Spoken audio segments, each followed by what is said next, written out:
स्वागत. जय महाराष्ट्र. आपण चर्चा जी सुरू केलेली आहे आणि त्यातून अनेक प्रश्नांचा उलगडा जो महाराष्ट्राच्या मनात होता, शिवसैनिकांच्या मनात असतील, जनतेच्या मनात असतील, आणि आपण सहजतेनं या सगळ्या प्रश्नांची उत्तरं देत आहे. एक प्रश्न सध्या या देशामध्ये फार प्रकर्षानं उचलला जातोय. आज केजरीवालही बोलले, काल इतर राज्यांचे मुख्यमंत्री बोलत होते की या देशातल्या विरोधी पक्षाला संपवण्याचा प्रयत्न सुरू झाला आणि अशा प्रकारचा प्रयत्न इंदिरा गांधी आपण सहजपणे केला नव्हता. या सगळ्या प्रश्नांची आज मग प्रादेशिक पक्ष असतील, जे भाजप विरोधक असतील, त्यांना पूर्णपणे उद्ध्वस्त करायचं. ही कसली लोकशाही? या देशात लोकशाही राहील की नाही असा प्रश्न आपल्यालाही पडतोय का? आत्ताची परिस्थिती तशीच आहे. आणि मधल्या काळात मी कुठेतरी बोललो होतो, अशी जर का भीती विरोधी पक्षापासून सत्ताधाऱ्यांना वाटायला लागली तर तो त्यांचा कमकुवतपणा आहे. लोकशाहीचा अर्थ असा की प्रत्येक वेळेला काही शिवसेना म्हणा, भाजपा म्हणा, काँग्रेस म्हणा आणि इतर कोणतेही पक्ष यांना सातत्याने पराजय किंवा विजय हे प्राप्त झाले तशातला भाग नाही आहे. विजय होत असतात, पराजय होत असतात, परत विजय होत असतात, नवीन पक्ष उदयाला येत असतात, तेही काही काळ चमकून जातात. पण हीच तर लोकशाहीची एक वेगळी गंमत आहे. तुम्हाला सगळं तुमच्या बुडाखाली ठेवण्याची जेव्हा एक महत्त्वाकांक्षा, राक्षसी महत्त्वाकांक्षा येते, तेव्हा विरोधी पक्षाकडनं तुम्हाला भीती वाटायला लागते. खरं काय होईल? ठीक आहे ना, आज आम्ही बसलो, उद्या तुम्ही बसाल. होतो ना, मी काल मुख्यमंत्री होतो, आज तुमच्यासमोर बसलेले परत पहिल्यासारखा. काय फरक काय पडला? फरक काय पडला? सत्ता येते, सत्ता जाते, सत्ता परत येते. जे वाजपेयी म्हणाले होते, सरकार आती है जाती है लेकिन देश रहना चाहिए. तो देश राहण्यासाठी म्हणून जर का आपण सगळ्या पक्षांनी मिळून काम नाही केलं तर आपणच आपल्या देशाचे शत्रू आहोत. कारण देशाला आज सुद्धा बघा, शेवटी रुपयाचा निच्चांक, महागाईचा उच्चांक, या अशा सगळ्या गोष्टीकडे कोणाचंच लक्ष नाही आहे. थातूरमातूर काहीतरी एक मलमपट्टी केली जाते. अग्निवीर आणलंय ना. हो, पण त्यातनं सुद्धा ते वीर बाहेर पडले ना. डोक्यात अग्नी आहे त्यांच्या डोक्यात अग्नी आहे आणि ते वीर बाहेर पडले की आमचं तुम्ही आम्हाला टेम्पररी बेसिसवरती ठेवताय. आयुष्य हे कायमचं असतं, संसार कायमचा असतो. अशा वेळेला तुम्ही टेम्पररी बेसिसवरती जर का आम्हाला रोजगार देणार असाल तर मग पुढे काय होणार? कंत्राटी सैनिक ही कल्पना तुम्हाला कशी वाटते? नाही, मग करायचं तर सगळीकडे कंत्राटी करा. कंत्राटी राज्यकर्ते पण आणा. सगळंच आपण एक एजन्सीज नेमू आणि देऊ का आम्हाला? या देशापुढले कोणते प्रश्न तुम्हाला प्रामुख्याने सतावत आहेत? लोकशाही संकटात आहे, न्यायालयांवरती दबाव आहे, केंद्रीय तपास यंत्रणांचा गैरवापर होतो आहे. केंद्रीय तपास यंत्रणेबद्दल काही वेळेला न्यायालयांनी सुद्धा आपली मतं नोंदवलेली आहेत. न्यायालयाने आहेत. आजकालच मला वाटतं दिल्लीच्या मुख्यमंत्र्यांनी सांगितले की त्यांच्या एका महत्त्वाच्या नेत्याला, मनीष सिसोदियाला अटक होण्याची शक्यता आहे. खोट्या आरोपांखाली. हां, म्हणजे आरोप आधी अटक, मग आरोप ठरवतील आणि कालांतराने त्यातनं ते सुटतात. पण तोपर्यंत त्यांचं आयुष्य तुम्ही बर्बाद केलेलं असतं. असं कोणाचं आयुष्य बर्बाद करून कोणाला सुख लाभत असेल असं मला नाही वाटत. म्हणजे अशी लोक कधी सुखात राहू शकतील आणि शकतात याच्यावरती माझा विश्वास नाही आहे. त्याच्यामुळे ठीक आहे ना, लोकशाही आहे, तुम्ही काय बोलायचं ते बोला, आम्ही काय. पण आत्ता ज्या पद्धतीने बदनामीकरण चाललेलं आहे, हे बदनामीकरण फार घाणेरडे आणि अश्लाघ्य भाषेत आणि विकृत पद्धतीने चाललेलं आहे. हे लाभणारं नाही आहे कोणाला. असं दिसतंय की जे विरोधी पक्षात आहेत त्यांच्यावरती आधी आरोप करायचे आणि कुंभमेळ्याला न्यायचं, त्यांना नामोहरम करायचं, त्यांना अटकेची भीती दाखवायची, रोज त्यांच्यावरती हल्ले करायचे, आणि हेच लोक बदनाम जेव्हा त्यांच्या पक्षात जातात तेव्हा ह्यांची तोंड बंद होतात. असं का होतं? कारण एक तुमच्या लक्षात असेल, नितीन गडकरी मागे बोलले होते की आमच्याकडे वॉशिंग मशीन आहे, हो, लोकांना घेऊन आम्ही पुण्यवान करतो. म्हणजे आता त्यांच्याकडे ज्या आरोपांवरनं जी लोक गेले त्यांचं पुढे काय होतंय, काय होणार आहे? पण ते सोडून द्या, नवीन नवीन लोकांना त्रास देत जायचा, हे चांगल्या सशक्त राज्यकर्त्याचं लक्षण नाही आहे. कारण शिवसेनेतलेच काही लोक ज्यांच्यावर 1 महिन्यापर्यंत हे तुरुंगात 24 तासात जातील, हे फासावर जातील, असे जेव्हा आरोप होत होते आणि तेच लोक तिथे जाऊन तुमच्यावरती आरोप होत आहेत. तुम्हाला सुद्धा ते अटक करणार असं एक वातावरण नक्कीच. निर्माण केलं जाते. हो, म्हणजे ह्याला काय म्हणायचं? पण तुम्ही हटत नाही आहात. तुम्ही आता तिकडे गेलात तर तुम्ही सुद्धा पुण्यवान हो, व्हाल. मला तसं सांगण्यातच आलं होतं. तुम्ही पण पुण्यवान व्हाल. हो, पण मला पुण्यवान पण व्हायचं ना अशा सगळे प्रकारे. सगळे पुण्यात्मे तिकडे जातील. आपण धर्मात्मे आहोत. नाही, आणि म्हणून जे बाळासाहेब म्हणायचे ना, की जो आपल्या कर्माने मरणार आहे त्याला धर्माने मारू नका. ठीक आहे, शेवटी प्रत्येकाचा पापाचा घडा भरत असतो. ह्या दडपशाही विरुद्ध एकत्र येण्यासाठी विरोधी पक्षांनी काय केलं पाहिजे? पहिली म्हणजे इच्छा. जो एक अनुभव त्यावेळेला आपल्या देशाने घेतला होता आणीबाणीच्या वेळेला, जनता पक्ष स्थापन झाला होता. आणि जनता पक्षाच्या वेळेला, जनता तुम्ही म्हणता ना काय करते, जनता पक्षाच्या वेळेला तेव्हा आपण लहान होतो. हो, एक 75चं 77 वगैरे त्या काळातलं होतं ते. जनता पक्षाकडे प्रत्येक मतदान केंद्रावरती पोलिंग एजंट सुद्धा नव्हते. हो, तरी सुद्धा लोकांनी भरभरून मतं दिली मतं होती. दिली. त्यावेळेला हम्म. सर्व थरातील लोक, हम्म. साहित्यिक असतील, सगळे असतील, हो. हे बाहेर पडून आवाज उठवला होता. जनता पक्ष सत्तेवर आला आणि आपापसात भांडून स्वतःचं सरकार स्वतः पाडून टाकलं.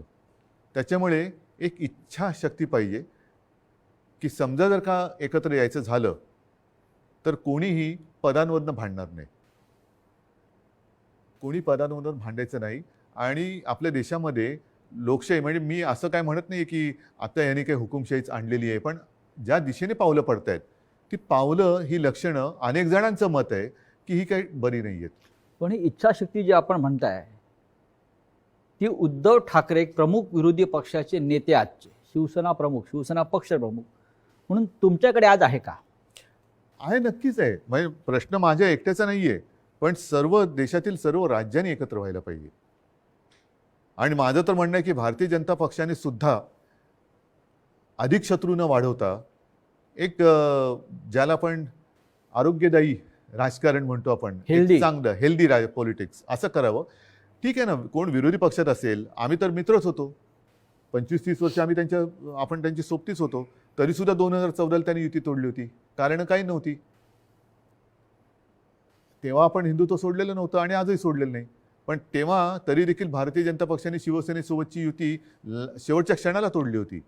कशाला? आम्ही मित्रच होतो तुमचे.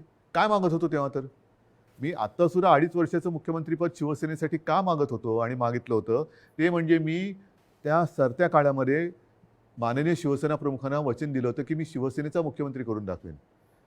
म्हणजे तसं बघितलं तर ते वचन अजूनही माझं अर्धवट आहे. कारण मी मुख्यमंत्री होईन असं नव्हतं बोललो.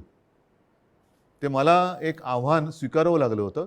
कारण या सगळ्या गोष्टी ठरवल्यानंतर नाकारण्यात आल्या, म्हणून मला ते करावं लागलं. हो, पण फुटीरांचा तोच आक्षेप आहे. फुटीरांचा आक्षेप हाच आहे की उद्धव ठाकरे मुख्यमंत्री झाले. बरं झालो, कारण मी आता होऊन गेलेलो आहे. होय, बरोबर आहे, झालो. काय प्रॉब्लेम काय तुम्हाला? पण म्हणून तुम्ही ज्या बाळासाहेबांचा फोटो लावताय त्या बाळासाहेबांच्या पुत्राला गादीवरनं खाली उतरवलं. इतके 2.5 वर्ष किंवा त्याच्या आधी सुद्धा एका भर सभेत त्यांनी राजीनामा दिल्याची क्लिप ती सुद्धा आहे ना. म्हणजे भारतीय जनता पक्ष कसा अत्याचार करतोय शिवसैनिकांवरती, ही ती क्लिप आहे. आणि मीच माझ्याच समोर त्यांनी तो राजीनामा दिला होता. आता तो एकदम फुटीरांचा असा एक आक्षेप आहे की शरद पवारांनी उद्धव ठाकरेंना मुख्यमंत्री करून शिवसेना संपवली. आज जे गावोगावी दिसतंय ते काय? गावोगावी दिसते ते काय? बरं, आधी भाजपाबरोबर सत्तेत किंवा युतीत होतो तेव्हा भाजपा त्रास देतोय. होय. आता भाजपा त्रास देतोय आणि आपल्याला खोटं ठरवतोय, आपल्याबरोबर ठरवलेल्या गोष्टी नाकारतोय, म्हणून महाविकास आघाडीला जन्म दिला, तर काँग्रेस राष्ट्रवादीवाले त्रास देत आहेत. मग नेमकं तुम्हाला हवं तरी काय? नाही, माझाही हाच प्रश्न आहे की त्यांना नक्की काय हवं आहे. त्यांना त्यांची लालसा, स्वतःला मुख्यमंत्रीपद ते त्यांनी अत्यंत वाईट पद्धतीने मिळवलं आणि शिवसेना प्रमुखांबरोबर तुलना करायला लागले की ही आमची शिवसेना म्हणून. हो, कारण शिवसेना प्रमुखांशी तुलना आपण म्हणजे तरी आणि हे बघितल्यानंतर मला नाही वाटत भाजप त्यांना पुढे कधी स्वतःत घेतील. कारण ते नाहीतर नरेंद्रभाईंबरोबर तुलना करायला लागतील स्वतःची आणि पंतप्रधान पद मागतील. कारण काय, शेवटी ती एक लालसा अशी घाणेरडी असते ना, चटक. म्हणजे मला एका गोष्टीचं समाधान नक्कीच आहे की 2.5 वर्ष मी थेट मुख्यमंत्री होतो, पण मला सत्तेची चटक नाही लागली. तो सत्ता पिपासूपणा एकदा जर का रक्तात भिनला तर मग तुम्ही कोणाचे नसतात आणि कोणी तुमचं नसतं. तेच त्यांचं आज झालेलं आहे. उद्धवजी, आमदार गेले, आता काही खासदार गेले. हे गेल्या निवडणुकीत पडले असते तर काय झालं असतं? हे गेल्या निवडणुकीत पडले असते ते आता 2.5 वर्षांनी पडले असं मी समजतो. उद्धवजी, हे इतक्या मोठ्या प्रमाणात जेव्हा आमदार फुटतायत किंवा आपल्याला सोडून चाललेत, हे जेव्हा चित्र स्पष्ट झालं तेव्हा तुमच्या मनात काय भावना होत्या? माझ्या मनात हेच आलं की हे सगळे ह्यातले अनेक जण, त्यांनी किती काही म्हणू, मी भेटत नव्हतो. हां, ऑपरेशनच्या नंतरच्या काळात मी हलू शकत नव्हतो, तेव्हा भेटू काय शकणार होतो? म्हणजे माझे हातपायच हालत नव्हते. नाही, कारण ह्या नाही सांगतो पण इतर वेळेला हे आमच्या कुटुंबियासारखेच होते. तेच म्हणतोय मी. आणि निधी वगैरे म्हणाल तर त्या दिवशी अजित पवारांनीच सांगितलेलं की यानंच किती जवळपास 12,000 कोटी एका खात्याला दिलेला. त्याच्यानंतर काही ठिकाणी शेवटच्या क्षणाला जेव्हा मला असं वाटलं तेव्हा काही ठिकाणी मी स्थगिती दिली होती निधी वाटपाला आणि आमच्यात बोलणी सुरू होती. अगदी शरद पवारजी असतील, अजितदादा, जयंत पाटील, बाळासाहेब थोरात यांच्याबरोबर की नाही, हे निधी वाटपाचं जर का असमानता असेल तर ती आपल्याला सोडवली पाहिजे. आणि तशी अधिवेशन सुरू असताना अशोकराव आपले चव्हाण यांच्यासोबत बसून आम्ही त्यांच्या खात्याचा विषय सोडवला होता. बरं, सगळ्या आमदारांना मी आता बैठका पुन्हा सुरू केल्या होत्या. एका बाजूला माझे आमदार बसायचे, एका बाजूला प्रशासन बसायचं. काम कुठे अडलेलं आहे, मग सगळ्यांचं झाल्यानंतर मी मुख्यमंत्री म्हणून तिथल्या तिथे काही सूचना देत होतो. सगळ्या आमदारांना विचारायचो, आता काय प्रॉब्लेम आहे? साहेब काही नाही, बस तुम्ही आता परत भेटायला लागलेले तर अशी भेटत राहा, आम्हाला बाकी काही नको. आणि हेच माझं म्हणणं होतं की जर तुम्हाला हे करायचं होतं तर तुम्ही समोरासमोर येऊन बोललात का नाही? डोळ्यात डोळे घालून का बोलण्याची हिंमत तुम्ही केली नाही? म्हणजेच तुमच्या मनात पाप होतं. हे आमदार जे आहेत हे आधी सुरतला गेले, मग गुवाहाटीला गेले, मग पुन्हा गोव्याला आले, अशा प्रकारे त्यांनी एक पर्यटन केलं. पण सुरुवातीला हे सगळे आमदार अगदी व्यवस्थित सुरतला गेले, म्हणजे अत्यंत सुरक्षित जागी. हो, अनेकांचं असं म्हणणं आहे. कर्नाटकात का नाही गेले, मध्य प्रदेशात का नाही गेले, पहिले गोव्याला का नाही गेले, पहिले राजस्थानला का नाही गेले, पहिले गुजरातीतच का गेले, हैदराबादला गेले नाहीत, तेलंगणात नाही गेले, किंबहुना गुवाहाटीला जाताना सुद्धा व्हाया सुरतच जात होते. हे एक रहस्य कळलेलं नाहीये. रहस्यामध्येच उत्तर आहे ना. हो, पण असा एक लोकांच्या मनात किंवा एक प्रश्न विचारला गेला की जर स्वतः उद्धव ठाकरे उठून सुरतला गेले असते कशासाठी, तर चित्र बदललं असतं का? कशासाठी? माझ्या मनात काही पाप नव्हतं. मी तुम्हाला बोलवत होतो की माझ्याकडे येऊन बसा, बोला. समजा राष्ट्रवादी तुम्हाला त्रास देते, मी त्यांना या शब्दात सांगितलं होतं की पहिले 2-3 गोष्टी होत्या ज्या समजा आमदारांना 2014 साली भाजपनी दगा दिला तरी सुद्धा भाजपसोबत जायचे, 2019 साली सुद्धा आपल्याला ठरवल्याप्रमाणे केलं नाही, उरलेल्या काही जागांवरती बंडखोर उभे केले. हे सगळे त्यांचेच अनुभव आहेत जे आपले दुर्दैवाने पराभूत विजयी झालेले आमदार आपले जे काही पराभूत झाले. मी त्यांना म्हटलं की काही आमदारांना जे मला सांगण्यात आलं की काही आमदारांचा दबाव आहे, त्यांना भाजपसोबत जायचं. म्हटलं अशा सगळ्या आमदारांना आणा. माझ्यासमोर 2-3 प्रश्न आहेत. एक म्हणजे कारण नसताना जे शिवसैनिकांना ही ईडी पीडी जी काय आहे, काही नसताना, म्हणजे जे हिंदुत्वासाठी त्यावेळेला अगदी दंगलीत लढलेले सुद्धा शिवसैनिक, मग तो अनिल परब असेल, तुम्ही त्यावेळेला आपली हिंदुत्वाची बाजू लावून धरली होती, ह्यांना एकदम तुम्ही आता छळायला लागलात. हा छळ कुठपर्यंत चालणार कारण नसतानाचा? असा यांचा मोठा काय गुन्हा आहे? दुसरी गोष्ट, जे त्यावेळेला नाकारलं ठरवून ते यावेळेला भारतीय जनता पक्ष काय करणार आहे? काय शिवसेनेला सन्मानाची वागणूक कशी देणार आहे? तिसरी गोष्ट मला आमदारांना विचारायचे आणि खासदारांना सुद्धा मी त्या दिवशी बोललो की 2.5 वर्ष आजपर्यंत कोणी हिंमत केली नाही असं बाळासाहेबांच्या कुटुंबियांवरती, मातोश्रीवरती अश्लाघ्य भाषेमध्ये जे बोलले गेले त्याच्याबद्दल तुम्ही काय बोलणार आहात? त्याच्याबद्दल मधल्या काळात तुम्ही का बोलला नाहीत की आम्हाला मान्य नाही? म्हणजे एवढं सगळं तुमच्या नेत्यांच्या कुटुंबियाबद्दल, घराबद्दल, मातोश्रीबद्दल बोलून सुद्धा तुम्ही शेपट्या घालून जाणार. जसं भुजबळांबद्दल बोललं जातं की भुजबळांनी अटकेचा प्रयत्न केला, पण भुजबळांनी व्यवस्थित खुलासा केलाय. त्याच्यानंतर स्वतः भुजबळ आणि शिवसेना प्रमुखांची भेट मातोश्रीत झाली. तो सगळा संवाद जो काय होतो त्याला मी पण साक्षीदार होतो, तुम्ही पण होतात मला वाटतं. आणि मग बाळासाहेबांनी सांगितलं की ठीक आहे, याच्या पुढे आपलं वैर संपलं.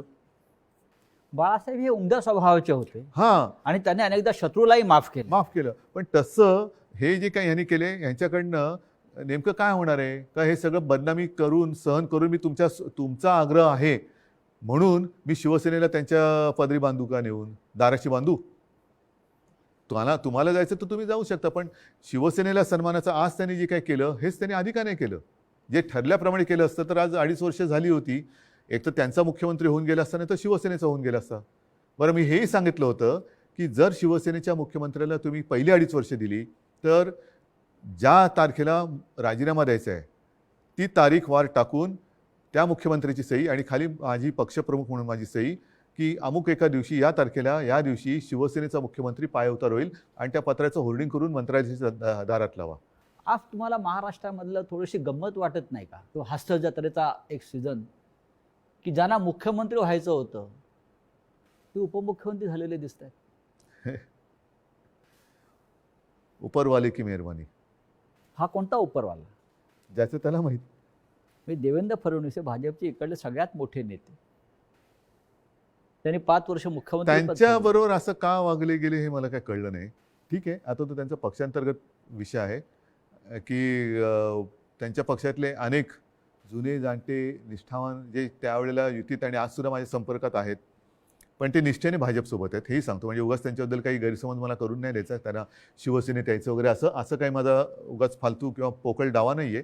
पण त्यांना या गोष्टी पटत नाही आहेत, पण तरी देखील ते निष्ठेने भाजपचं काम करतात. बाहेरची माणसं विरोधी पक्षनेतेपदीसुद्धा त्यावेळेला वर्षा हाऊसमध्ये बाहेरचा माणूस, आता मुख्यमंत्रीपदी, तरीसुद्धा ते निष्ठा म्हणून काम करतात. म्हणजे शिवसेना विरुद्ध शिवसेना असा त्यांना महाराष्ट्रात सामना करायचा. शिवसैनिकाकडनं शिवसेना संपवायची. आता तो शिवसैनिक ते गेले, ते शिवसैनिक नाही आहेत. तुम्ही अचानक वर्षा सोडलं ध्यानीमनी नसताना, मग काय? हा शॉक. जसं ध्यानीमनी नसताना मी गेलो तसं ध्यानीमनी नसताना गेलो. एक गोष्ट लक्षात घ्या, जी गोष्ट आपली नाही ती मिळवण्यात आनंद असता कामा नये आणि जी गोष्ट आपली नव्हतीच ती सोडण्यात वाईट वाटण्याचं कारण नाही. पण आपण जी माणसं आपली नव्हती ती सोडून गेली त्याच्यात वाईट वाटण्याचं कारण नाही, असंच मी म्हणेन. आम्ही त्यांना मानत होतो आपलं. आपण जेव्हा मुख्यमंत्री पदावरून पायउतार झाला, म्हणजे दूरदर्शनवरून लाईव्ह आपण सांगितलं की मी वर्षाही सोडतोय, मी मुख्यमंत्रीपदी सोडतोय, आणि आपण जेव्हा निघालात तेव्हा महाराष्ट्राच्या डोळ्यात अश्रू होते. आणि वर्षा ते मातोश्री या प्रवासामध्ये आपल्या महिला, तरुण, पुरुष, वृद्ध हे दुतर्फा उभे राहून आपल्याला एक मानवंदना देत होते. हे चित्र पाहून काय वाटलं आपल्याला? कारण राजकारणामध्ये असं घडत नाही. नाही, मी एका वेगळ्या ह्याने ती माझं आयुष्य सार्थक झालं असं मानतो. कारण आजपर्यंत अनेक मुख्यमंत्री आले आणि गेले. हो, मी सुद्धा होतो आणि मी गेलो. हे आजची सुद्धा आजुऱ्यात म्हणजे कधीतरी त्यांना पण जावं लागणार आहे. पण बरं झालं बाबा गेला असं बऱ्याचदा म्हटलं जातं, किंवा हां ठीक आहे गेले गेले दुसरे येतील त्याच्यात काय. पण एखादा मुख्यमंत्री पायउतार होतो आणि लोक गलबलतात. मला वाटतं हे आशीर्वाद आणि ही कमाई माझ्या आयुष्याची फार मोठी आहे. कारण लोकांना मी आपलं वाटतो, ह्याच्याखेरीज दुसरं काय आपल्या आयुष्यात पाहिजे असतं. पैशानी खरेदी करता येत नाही. प्रेम हे पैशाने विकत घेतलं जाऊ शकत नाही. जी एक माझी प्रतिमा अनेकांनी मला सांगितलं की तुम्ही आमच्याशी बोलताना आमचा कुटुंबातला एक कोणतरी बोलतोय असं वाटतं, कुटुंबातला एक कोणतरी बोलतोय असं वाटतं. हे भाग्य हे फार क्वचित कोणाच्या तरी नशिबी. तुम्ही विश्वासदर्शक ठरावाला सामोरा गेला असतात तर काय झालं असतं? तर जे फुटीर गट आहे तो अधिक उघडा पडला असता. असं तो पडलाच ना, अध्यक्षांच्या निवडणुकीत पडला, त्याच्या आधी पडला, आता सुद्धा म्हणजे तो रोज पडतच चाललेला आहे. निवडणूक आयोगाकडे त्यांनी पत्र दिले, त्याच्यात सुद्धा तो शिस्तभंगाचीच कारवाई आहे. मी पहिलेच म्हटलं होतं की हल्ली लोकशाहीमध्ये डोकं वापरण्यापेक्षा मोजण्याकडेच त्याचा जास्त उपयोग होतोय. आणि मला सातत्याने असं एक भासवलं जात होतं की काँग्रेस दगा देणार, आणि पवार साहेब तर त्यांची ओळखच ती आहे असं ते म्हणायचे सगळेजण. ते बघा पवार साहेब, आता माझ्याच लोकांनी मला दगा दिला आणि मग किती लोक माझ्यासोबत आणि माझ्या विरुद्ध, माझ्या माणसाने एकाने जरी माझ्या विरुद्ध मत व्यक्त केलं सभागृहात तरी ते मला लज्जास्पद होतं. पण थोडंसं काय त्यांनी येऊन नीट सांगितलं असतं ना तर हे सन्मानाने केलं असतं. अगदी शेवटच्या काळात सुद्धा मी यांना म्हटलं होतं विश्वासघातक्यांना की तुम्हाला मुख्यमंत्री व्हायचं आहे का? ठीक आहे ना, आपण बोलू. काँग्रेस राष्ट्रवादीशी मी बोलतोय. भाजपासोबत जाऊन व्हायचे का? तर ह्या 2-3 प्रश्नांची मला भाजपाकडनं उत्तर मिळू द्या. ठीक आहे, आपण काँग्रेस राष्ट्रवादीला जाऊन सांगू. झालं तेवढं खूप झालं. माझी लोक तुमच्यासोबत काय आनंदाने राहायला तयार नाही आहेत. पण तेवढी हिंमत नव्हती, कारण कारणच नाही येत ना काही. म्हणजे रोज वेगळं कारण येते. म्हणजे तुमची मुख्यमंत्रीपद सोडण्याची तयारी होती. माझी स्वीकारण्याचीच तयारी नव्हती, पण त्या काळात ते काही जिद्दीने मी केलं. मी इच्छेने मुख्यमंत्री नाही झालो, मी जिद्दीवरती झालो, आणि जिद्दीवरती मी जो काय 2.5 वर्षाचा कालखंड आहे तो मी माझ्या परीने केला. उद्धवजी, तुम्ही 2.5 वर्ष राज्याचा कारभार केला, तुम्ही एक सरकार चालवलं. आजच्या नव्या सरकारकडे तुम्ही कसं काय पाहता? सरकार स्थापन झाल्यानंतर याच्यावरती बोलण्यात काहीतरी अर्थ आहे. अजून सरकार स्थापन झालं नाही. ते हम दो एक कमरे में बंद हो असंच आहे ना सरकार. और चाबी खो जाए, चाबी वरनं जेव्हा उघडतील तेव्हा मंत्रिमंडळाचा विस्तार होईल. पण आज तुम्ही 16 आमदारांना नाही, मला एवढंच आहे की अपात्रतेची तलवार आहेच ती. मला त्याच्याबद्दल बोलायचं नाही, कारण ते प्रकरण आता कोर्टात आहे. अनेक घटनातज्ञांच्या मताप्रमाणे काय होणार हे लोकांना कळलेलं आहे, कारण तो जो कायदा होता त्या कायद्यात स्वच्छ आणि स्पष्ट आहे. आणि मला नाही वाटत की अजूनही घटनाबाह्य कृत्य आपल्या देशात करण्याची कोणाची हिंमत असेल. त्याच्यामुळे मला न्यायालयात जे काय होईल ते होणारच आहे, पण त्याच्यामुळे मला त्याच्यावरती जास्त काय बोलायचं नाही आहे. मात्र एक सांगतो की आत्ताचे जे काय ते पूर्वी देवानंदचा पिक्चर होता हम दोनो, असे काय काय दोनोवरनं बरंच काय एक दुजे केली आहे, नाही ते खूप काय काय आहेत. पण त्यांनी जी निर्णयाला स्थगिती देण्याची एक घाई केलेली आहे, आणि काय काय निर्णय जसं आरे कारशेड. माझं पुन्हा पुन्हा एकच म्हणणं आहे की माझ्यावरचा राग तुम्ही मुंबईवरती काढू नका. मुंबईचं पर्यावरणाला घात होईल असं काही करू नका. तिकडे झाडांची कत्तल केल्यानंतर सुद्धा बिबळ्यांचा वावर आहे, आणि एक मध्ये तो रिपोर्ट जो माझ्या घरी टेबलवरती पडलेला आहे, तिथे आज सुद्धा वन्यजीव आहेत. तुम्ही तिथे सोडून जिकडे ओसाड जागा आहे कांजूरची, ही ओसाड आहे जागा, त्या ओसाड जागी जर का ते केलं तर हीच मेट्रो आपल्याला अधिक लोकसंख्येसाठी वापरता येईल. आज ना उद्या ह्याला पुन्हा कांजूरला हात घालावा लागणारच आहे. आणि आत्तासुद्धा पुन्हा एकदा सांगतो, आरे येथे कारशेड करताना जे एक प्रतिज्ञापत्र कोर्टात दिले की एवढी जागा आम्ही वापरणार नाही, ती जागासुद्धा ह्यांना वापरावीच लागणार आहे जिथे आज झाडं आहेत.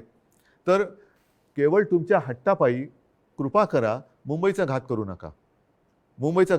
कारण मग मला असं म्हणावं लागेल की हे मुंबईच्या बाहेरचे असल्यामुळे यांना मुंबईबद्दल प्रेम नाही की काय. महाराष्ट्र हा माझा आहे, महाराष्ट्र आपला आहे, मुख्यमंत्री महाराष्ट्राचा असतो, तो केवळ मुंबई, ठाणे किंवा नागपूरचा नसतो.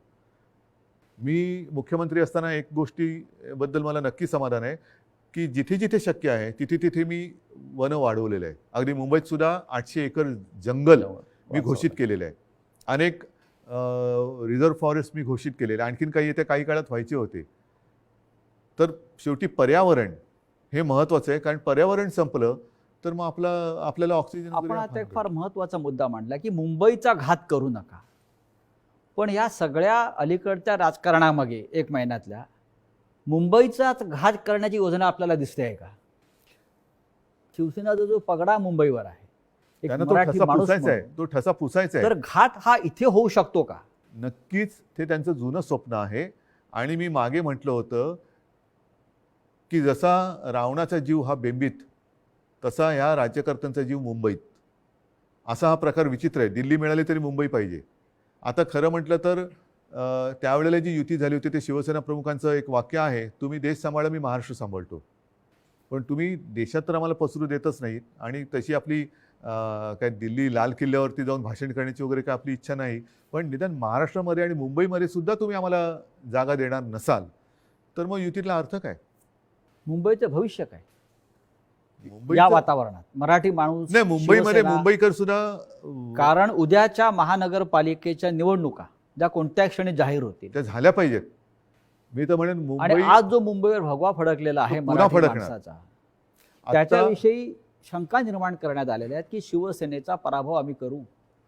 तो सोडा, अशा अनेकांनी म्हटलं होतं की या निवडणुकीनंतर शिवसेना राहणार नाही वगैरे, सगळे झालेले आतापर्यंत. पण मुंबईमध्ये आता मुंबईकर म्हणून सगळे एकत्र झालेत. जो यांनी त्यावेळेला हिंदुत्वमध्ये फोडाफोडी करण्याचा प्रयत्न केला होता, अमराठी, ते सुद्धा आता मला येऊन भेटत आहेत. मराठी माणसांमध्ये ही फूट पडण्याचा हा प्रयत्न त्यांनी केला होता, आज सुद्धा करतायत. ती मराठी माणसं एकवटलेली आहेत.